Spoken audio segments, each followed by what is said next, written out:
Mathilde et Franck, bonjour. Bonjour. Bonjour. Merci de nous avoir rejoints. Vous êtes tous les deux juristes, consultants au Cridon Ouest. L'un au pôle affaires, Franck, et vous au pôle famille. On va commencer avec la famille, Mathilde. Oui. Avec cette situation, c'est vrai que c'est fréquent dans les exploitations agricoles que des membres de la famille, que ce soit le conjoint ou l'enfant, travaillent de manière sans rémunération, gratuite, on peut dire ça. Oui. Tout à fait. C'est une situation qui paraît assez anodine, mais qui a quand même un effet important lors de l'ouverture de la succession d'exploitants, sous la forme de ce qu'on appelle le mécanisme de salaire différé. Mais vous allez nous expliquer ça en détail. C'est quoi cette créance de salaire différé ? Eh bien, la notion de créance de salaire différé est définie à l'article L321-13 du Code rural et de la pêche maritime.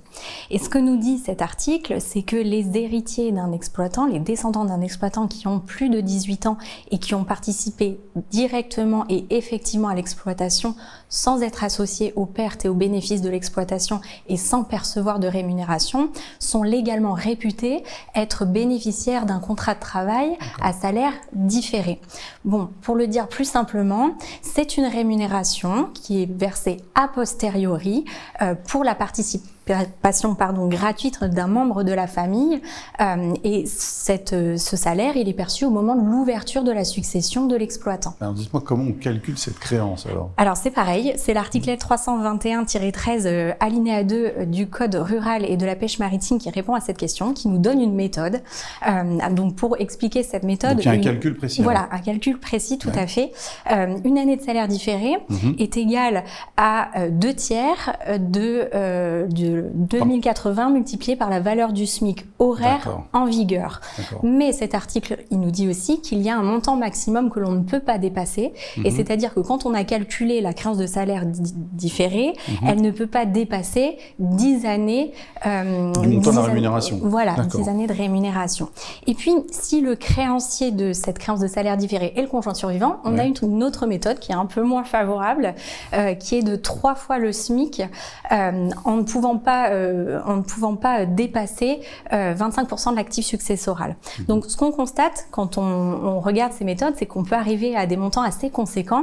Et c'est là, que se catalyse le conflit entre les co-héritiers. Ce fameux CRPM là, dont vous nous parlez tout à l'heure, ce Code rural et de la pêche maritime, il subordonne le droit au salaire différé à une participation gratuite à l'exploitation. Comment on doit apprécier cette gratuité alors ?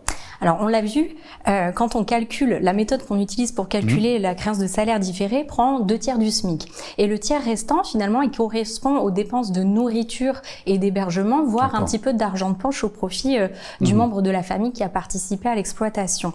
Et à cet égard, la Cour de cassation, dans un arrêt de la première chambre civile du 16 juillet 1985, est venue dire que même si le membre de la famille a perçu une rémunération, mais qu'elle reste inférieure à ce à quoi il pourrait prétendre au titre de la créance de salaire différé, eh bien, il a quand même droit à la créance de salaire différé. Mais si c'est un peu d'argent de poche ? Si c'est un peu d'argent de poche, on va pas en tenir compte. On retient deux enseignements de cette jurisprudence. Si c'est une petite valeur qui équivaut à l'argent de poche, on n'en tient pas compte pour calculer la créance de salaire différé.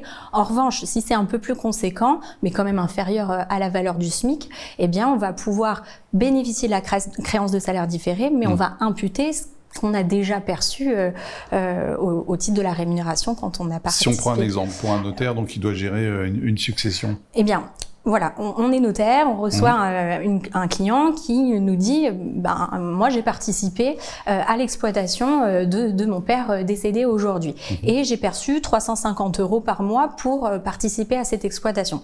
Est-ce que c'est une participation gratuite ?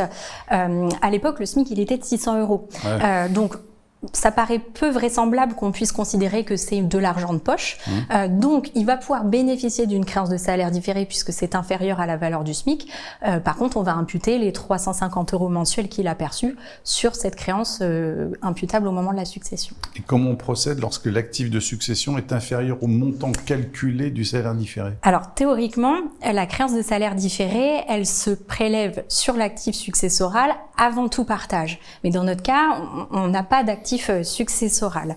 Et à cet égard, l'article L321-13 toujours du Code rural et de la pêche maritime est venu nous dire que la prise en compte de cette créance de salaire différé dans les parts successorales ne peut pas donner lieu au paiement de soult entre les héritiers. À la charge des co-héritiers. Voilà. Pour le dire plus simplement, ça veut dire que les héritiers ne peuvent pas être tenus au-delà des forces de la succession. D'accord. Mais il y a une loi, c'est ça, du 4 juin 80, voilà. c'est ça ? Et finalement, c'est ce que nous dit la loi du 4 juin 1980, c'est-à-dire que les héritiers, même acceptant purement et simplement la succession, ne peuvent pas être tenus au-delà des forces de la succession. Alors, si l'exploitant était marié sous le régime de la communauté universelle avec une clause d'attribution au conjoint survivant, qui paye le salaire différé alors ? C'est une bonne question et les difficultés, elles sont arrivées après une décision de la Cour de cassation du 19 février 1985. Et dans cette décision, les juges nous ont dit que la créance de salaire différé était une dette de la succession. Pas de la communauté. Non, pas de la communauté. Mais dans notre cas, quand on applique le régime matrimonial de l'exploitant, qui est donc le régime de la communauté universelle avec clause d'attribution intégrale, la totalité du patrimoine revient au conjoint survivant. Donc on n'a plus d'actif successoral. Une cour d'appel a été questionnée sur ce point et a considéré qu'il s'agissait d'une dette de la communauté. Mais pour autant, on n'a pas eu de pourvoi en cassation, donc on n'avait pas la position de la Cour de cassation. Et puis, la question a été posée à la Cour de cassation dans un arrêt du 18 janvier 2012. Et dans cette décision, les juges de la Cour de cassation nous ont dit c'est une dette personnelle de l'exploitant. Donc on ne contredit pas la décision de 1985, mais pour autant, dans cette situation, c'est une dette de la communauté.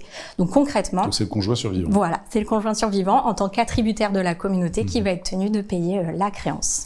Et alors pendant combien de temps l'enfant ou donc éventuellement le conjoint peuvent demander le règlement de créance de salaire différé ? Alors, la créance de salaire différé, elle est soumise au délai de droit commun, donc 5 ans à compter du décès de l'exploitant. Maintenant, on le voit souvent en pratique, l'exploitant est parfois marié et souvent on ne règle pas la succession au décès de l'exploitant, on attend que le second époux décède. Et donc, est-ce que si l'époux décède plus de 5 ans après l'exploitant, le créancier peut toujours demander le paiement de sa créance de salaire différé ? On l'a vu et je le répète, j'ai aussi une décision du 11 juin 1980 qui le précise. C'est une dette personnelle de l'exploitant. Donc, si au moment du décès du conjoint survivant, ça fait 5 ans que l'exploitant est décédé, la dette semble prescrite. Par contre, si les deux époux étaient exploitants, eh bien, la créance, elle va réapparaître dans la succession du conjoint survivant. Très bien. Merci beaucoup Mathilde, c'était parfait, très clair.